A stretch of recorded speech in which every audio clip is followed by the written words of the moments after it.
Les qualifications sprint au Qatar se sont conclues avec la pole position de Piastri.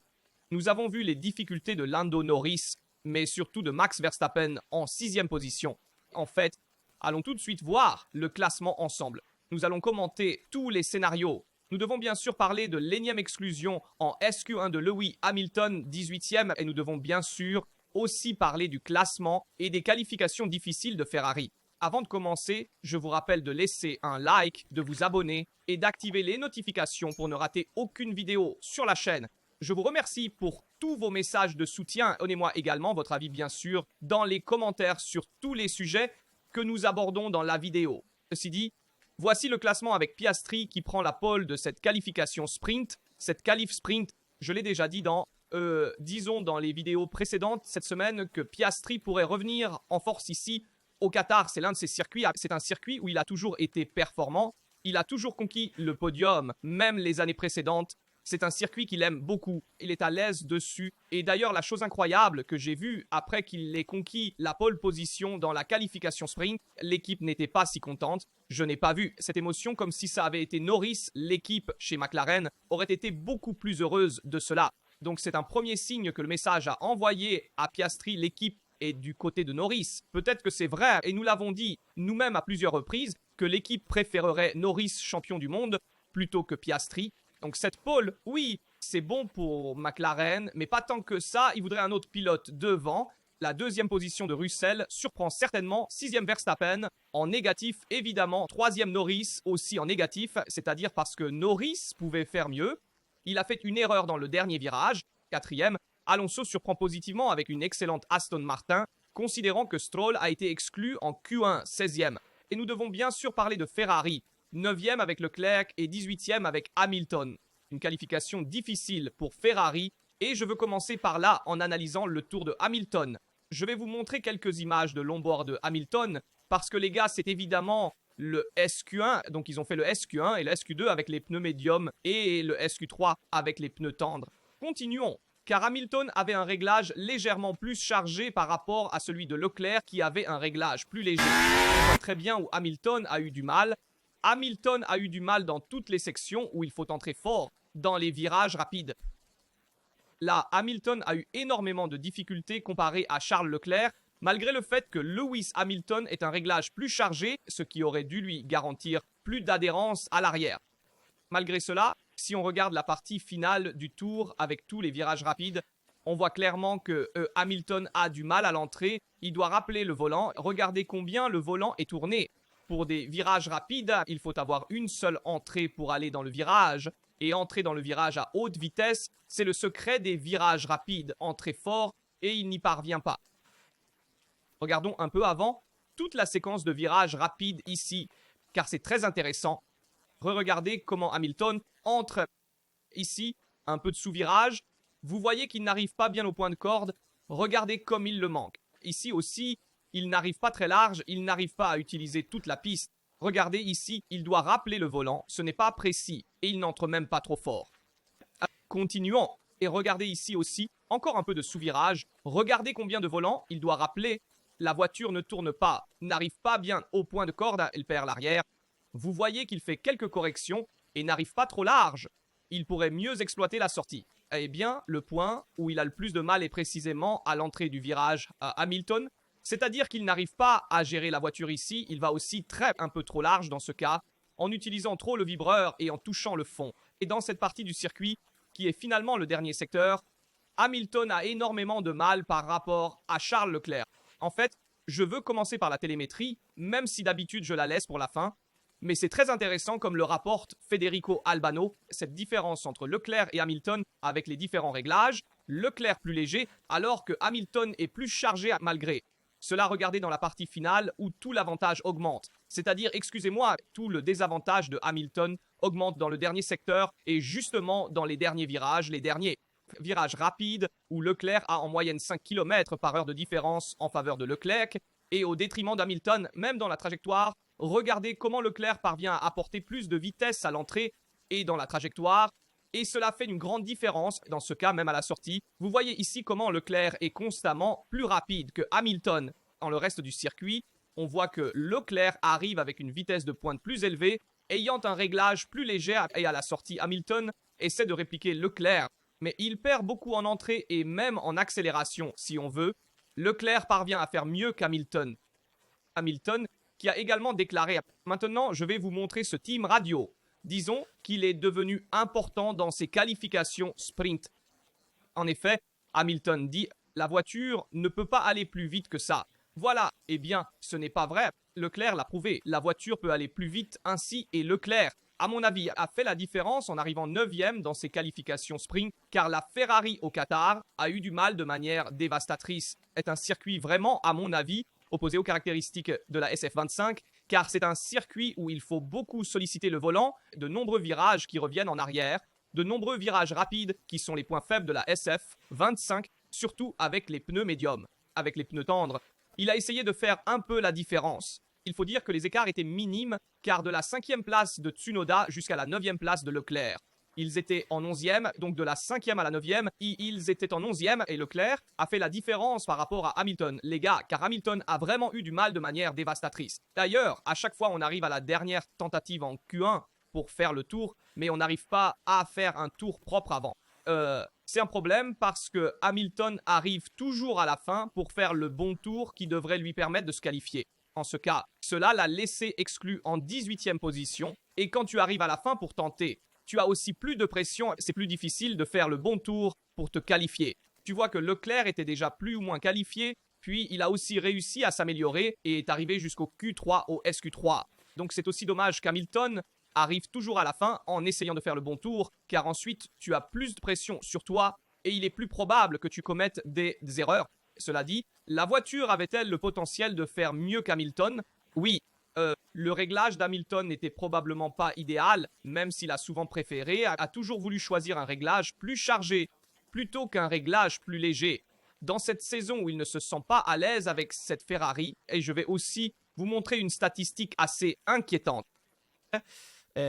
Évidemment, je vous souligne encore la 9e position de Leclerc et la 18e position d'Hamilton que ce graphique nous rappelle également. Mais regardez cette statistique d'Hamilton, celle-ci sur les dernières courses en qualification P11, P13, P20 et P18. C'est-à-dire que vraiment, les 4 dernières courses ont été des qualifications en fait vraiment effrayantes pour un septuple champion du monde. Et je suis vraiment désolé, je le dis le cœur sur la main parce que je voudrais voir Hamilton plus en avant. Mais il a vraiment eu beaucoup de mal. Même lors des essais libres, nous avons vu un Hamilton en difficulté. Regardez ici, ça se voit clairement. Regardez ici en cours de route, il perd complètement la voiture, c'est-à-dire inconduisible. Vraiment une voiture inconduisible ici. C'était aussi avec les pneus tendres. D'ailleurs, il y a vraiment une difficulté énorme. Ce sont les communications radio qu'ils ont faites pendant la simulation. Le rythme de course lors d'essais libres 1. Ici aussi, de nombreux ajustements à faire pour Hamilton en radio entre Riccardo Dami et Hamilton. Il y a eu beaucoup de communication pour essayer d'améliorer justement la conduite d'Hamilton. Leclerc s'est aussi beaucoup plaint de la voiture avec beaucoup de sous-virages et a lui aussi beaucoup souffert. Mais je veux d'abord parler de la pole de Piastri parce que Piastri, en toute discrétion, a fait la pole position du sprint, des qualifications sprint. Superbe tour de Piastri que j'ai toujours dit cette semaine qu'il était le favori pour le Qatar parce que c'est un circuit qu'il aime beaucoup. Ils avaient dit que la McLaren avait quelque chose de plus même par rapport à la Red Bull et cela s'est avéré. En termes de maniabilité, la McLaren est nettement meilleure même par rapport à la Red Bull qui a du mal. Il y a beaucoup de pertes de l'arrière, une voiture instable, réactive, nerveuse. Même Verstappen s'est plaint plusieurs fois et Piastri a réussi à trouver l'équilibre dans le tour. Elle a fait un grand tour même à la fin. Et regardez en effet, ces secteurs fuchsia sont le 2e et le 3e, toute la partie guidée. Et là où il a fait la différence par rapport aux autres, même par rapport à Lando Norris, qui ne s'est jamais retrouvé, surtout dans le 2e secteur où il a fait 27.3, alors que Piastri a fait 27.0. Donc en considérant que même Max a fait 27.2 dans le 2e secteur, qui est la partie guidée, voilà, Norris, à mon avis, a eu plus de mal qu'il ne le devait dans ce secteur-ci, celui en bleu. Vous voyez cette partie ici, qui est le secteur central, tandis que dans le secteur final, Piastri a aussi fait la différence, mais dans le secteur final, c'est vraiment la McLaren qui a fait la différence par rapport à tous les autres. En effet, si nous voyons le secteur jaune, qui est le dernier secteur de virage rapide, Piastri a fait 23.4, Norris 23.4, tandis que les autres sont tous nettement plus hauts. Symptôme que dans les virages rapides, la McLaren est très stable, très performante, et c'est là que les adversaires perdent.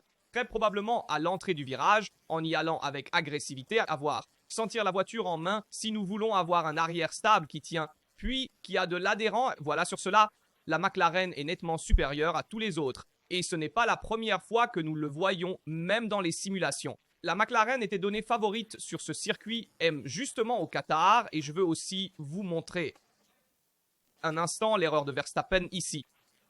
C'est l'erreur qui n'a pas permis à Verstappen de faire une bonne qualification. En effet, il a commis cette erreur dans l'SQ3 avec des pneus tendres. Lors de sa première tentative avec des pneus tendres en allant dans le gravier, et ce gravier ici qui a été ajouté dans plusieurs virages au Qatar à l'extérieur des bordures, eh bien limite beaucoup les pilotes parce que non seulement tu perds, et évidemment le tour au sens où le tour est acheté après être allé dans le gravier, mais tu endommages aussi le fond. En effet, en allant dans le gravier de cette manière, étant une voiture à effet de sol, tu endommages le fond sous-jacent. Et cela n'a pas permis à Verstappen de faire une meilleure qualification. C'est pourquoi nous retrouvons Max en 6e position, même derrière Tsunoda 5e, parce qu'il a aussi eu le fond, disons, endommagé. Et à ce sujet, il s'est beaucoup plaint. Verstappen était furieux lors des qualifications sprint, mais nous aimons le voir ainsi parce qu'il tient. Il sait que le mondial est encore en jeu, elle est encore ouverte à 24 points de Norris, et donc il veut tout donner pour essayer de le gagner. Et partir tout de même en 6e position dans le sprint, ce n'est pas l'idéal.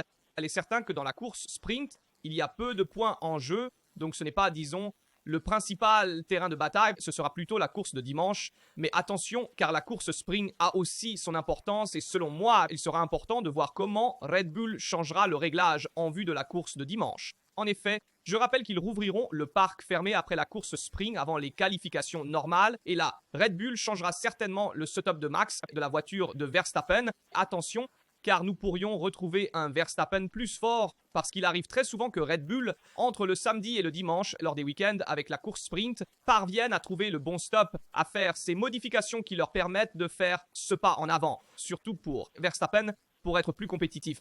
Donc attention à cela. Max, avec ce tour raté dans l'SQ3, cette première tentative a ensuite, disons, eu des difficultés aussi lors de la dernière tentative dans l'SQ3. Donc oui, une erreur de Max parce qu'il a quand même fait une erreur, mais aussi à cause d'une voiture très instable avec un réglage non idéal. À propos de cela, nous avons vu, je montre aussi un instant les déclarations de Ferrari. D'abord, parlons un instant de Leclerc. Le voici, c'est le team radio de Leclerc qui a fait et que Brian Bozzi, sur les ingénieurs de piste, dit 9e position et Charles Leclerc dit incroyable, incroyable, bon sang, dans le sens où je n'y crois pas, je n'y crois pas. Je suis désolé pour cela, dit Brian Bozzi, et Charles Leclerc dit d'accord, aujourd'hui ça s'est passé comme ça, demain nous verrons. Nous ferons la même chose demain pour essayer d'aller plus vite, mais c'est la performance de la voiture en somme. Et il se réfère aussi. Et il se réfère certainement à un empêchement qui a eu lieu dans l'SQ3. Attention aussi à cela, parce que s'il y a des empêchements, ils sont ensuite investigués. Donc attention que Charles, dans ce message, se référait aussi à quelqu'un d'autre qui a probablement créé un problème à sa situation en qualification. Certainement, la voiture n'était pas bonne aujourd'hui. Il ne sentait pas bien à la conduire et tant Hamilton que Leclerc ont eu beaucoup de mal, spécialement Hamilton, mais Charles a toujours aussi déploré un peu de sous-virage à ce sujet. Donc attention, et voyons un instant les déclarations de Zak Brown, qui a fait des déclarations sur la disqualification, la double disqualification de McLaren, un peu exagérée, dit-il. C'était l'épaisseur d'un morceau de papier. C'est fou. Il y a deux manières par lesquelles tu peux avoir trop d'usure du patin, sans être trop technique. L'une est si tu as la voiture trop basse, ce qui est illégal. L'autre manière est ce qui est appelé porpoising, qui est un phénomène aérodynamique de ces voitures. C'est ce que dit Zak Brown. Et donc les voitures commencent à sautiller de haut en bas. Et c'est ce qui provoque ensuite l'usure excessive du fond de la planche. Et nous n'allions pas trop bas avec la voiture, mais nous avions beaucoup de porpoising. Et c'est à cause de données manquantes du jeudi et du vendredi en se référant au week-end de Las Vegas. Et parce qu'il y avait les sessions sous la pluie. Et oui, si 9 équipes ont fait cela correctement, nous avons fait quelque chose de mal.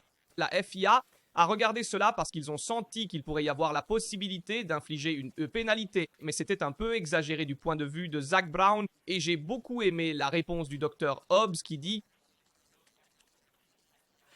le porpoising ou l'instabilité aérodynamique signifie que la voiture était de toute façon trop basse, donc tu ne peux pas séparer ces deux choses sans aller à l'encontre des mots de Zak Brown en fait. Et selon moi aussi, Zak Brown ne peut pas se justifier pour ce qui s'est passé à Las Vegas. Malgré tout, même si nous parlons vraiment de quelques millimètres de différence, excusez-moi, de quelques centièmes de millimètres de différence pour l'usure du fond, parce qu'il était en dessous des 9 mm autorisés, et déjà le minimum est 10, mais avec un millimètre de disons, autorisé de l'usure de la planche. En fait, on peut arriver à 10, disons que c'est le minimum, et un millimètre de moins est autorisé. Mais en dessous de 9 mm, on ne peut pas courir. C'est, disons, banni par le règlement. Voilà, si McLaren était en dehors de cette plage, elle doit en payer les conséquences. Bien sûr, la pénalité est très drastique. La disqualification, même si cependant tu as des avantages de performance, et cela est prouvé. À cela dit, pour demain, ce sera intéressant car nous aurons le classement qui est celui-ci. Je vais vous la remontrer avec Piastri, Russell, Norris. Attention à Russell, qui pourrait jouer un rôle important, surtout avec Norris, s'il parvient à maintenir sa position. Je vous souligne 4e Alonso avec aussi Adrian Newey, qui était présent sur le circuit. Après l'annonce de Newey, qui deviendra team principal d'Aston Martin en 2026, eh bien, l'Aston Martin a été forte aujourd'hui, tant dans les essais libres 1 que dans la qualification sprint, spécialement avec Alonso 4e. Attention qu'Adrian Newey, je suis d'accord que ce n'est pas le bon rôle pour lui d'être team principal. En effet, selon moi, Aston Martin l'a choisi comme team principal parce que l'année prochaine, quelqu'un arrivera pour terminer la Guardian League, peut-être justement Christian Horner, grand ami d'Adrian Newey, avec qui ils ont partagé de nombreux moments chez Red Bull. Donc, selon moi, Aston Martin prépare le terrain pour Christian Horner, qui arrivera comme team principal d'Aston Martin. Et ce sera donc lui qui prendra en main l'équipe avec Adrian Newey, qui aura évidemment sa fonction plus technique. C'est une de mes prévisions. Évidemment, nous verrons ce qu'Aston Martin choisira, mais je ne vois pas. Je suis d'accord avec Kinkero quand il dit qu'Adrian Newey n'aura pas ce rôle fixe comme team principal. Mais c'est un rôle momentané, temporaire, pour trouver une figure clé de leadership qui pourra prendre le rôle de team principal chez Aston Martin. Selon moi, cela pourrait être Christian Horner, mais nous verrons plus tard. Faites-moi savoir dans les commentaires votre avis sur les qualifications sprint que nous avons vues, et surtout aussi en vue de la sprint race de demain. Qui vous voyez favori? Si selon vous, Verstappen réussira à se battre pour le podium en partant 6e, comment voyez-vous la Ferrari réussira-t-elle à faire quelque chose de mieux aussi dans la sprint race? Dites-moi la vôtre. Je suis curieux de lire et de répondre à tout le monde. Ici Rasta, c'est tout. N'oubliez pas de laisser un like, de vous abonner et d'activer les notifications pour ne manquer aucune vidéo sur la chaîne. Ici Rasta, c'est tout. On se voit dans une prochaine vidéo.